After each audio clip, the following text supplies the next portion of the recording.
I had always been a rational man.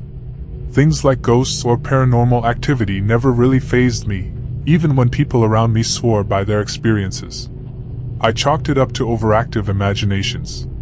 But all of that changed when I moved into that old house. I didn't believe in the supernatural until I had no choice but to. It was a modest, two-story home built in the 1920s. The kind of house with creaky floors and a sense of history embedded in its walls. I'd found it on the market for a surprisingly low price. It needed a little work, but that didn't bother me. I liked the idea of fixing it up, of turning this old, forgotten place into a home.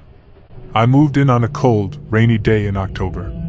The movers had come and gone, and I spent the evening unpacking boxes in my bedroom. As night fell, I caught myself glancing at the mirror above the dresser more than I usually would. Something about it felt off. It wasn't the mirror itself. It was old but not unusual.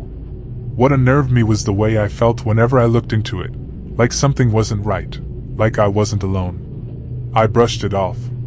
It had been a long day, and my mind was probably playing tricks on me. But as the days passed, the feeling didn't go away. Every time I looked into that mirror, I couldn't shake the sensation of being watched. About a week after I moved in, the real nightmare began.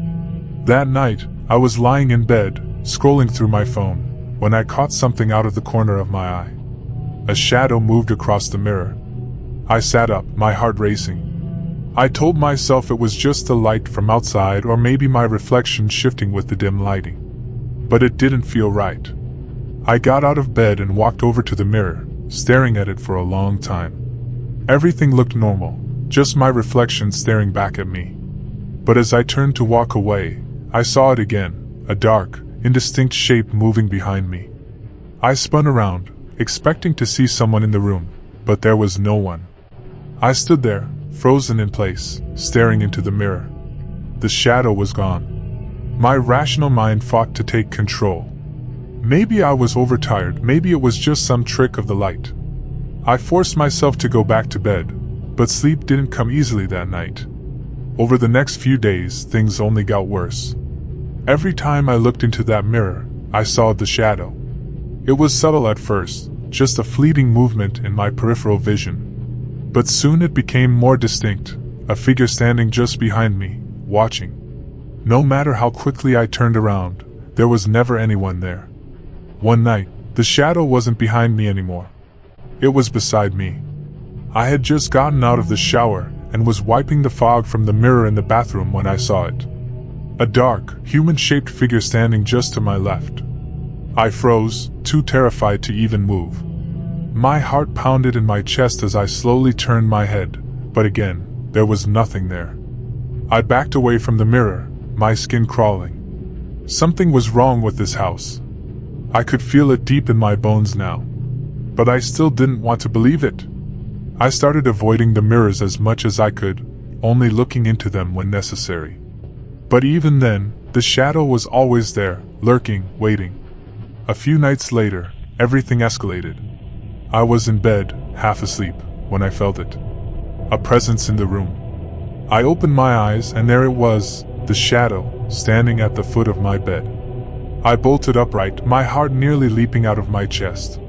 The figure was clearer now, more defined, like a dark silhouette of a person. And it was getting closer.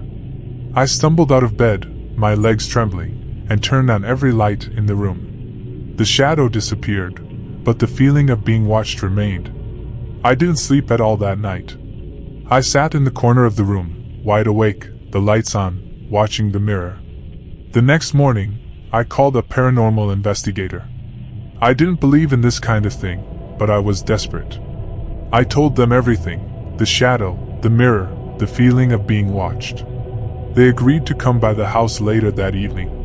When the investigator arrived, they were an older man, calm and composed, like they had seen this kind of thing 100 times before.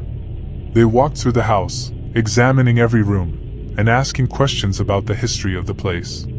When they reached my bedroom, they stopped in front of the mirror. "This is where it's strongest," the investigator said quietly. They ran a hand along the edge of the mirror frame, frowning. "There's something attached to this house. Something old. What do you mean? I asked, my throat dry. The investigator turned to me, their expression serious. This isn't just a random haunting. This spirit is connected to the house's past. It's trying to reach out through the mirror, trying to get to you. A cold chill ran down my spine. What do I do? The investigator told me they would need to perform a cleansing to break the connection between the spirit and the house. But they warned me that it might not work, that some spirits are too strong to be banished. That night, the cleansing was performed. The investigator lit candles, said prayers, and burned sage in every corner of the house. For a moment, the air felt lighter, and I hoped that it had worked. But as I stood in the doorway of my bedroom, looking into the mirror, I saw it again. The shadow. This time, it wasn't in the mirror. It was standing right behind me. The investigators left, saying they'd done everything they could. But the shadow never left. Every night, it was there, closer and closer. And now, as I write this, I can feel it. Standing over my shoulder. Watching me. I don't know how much longer I can stay here.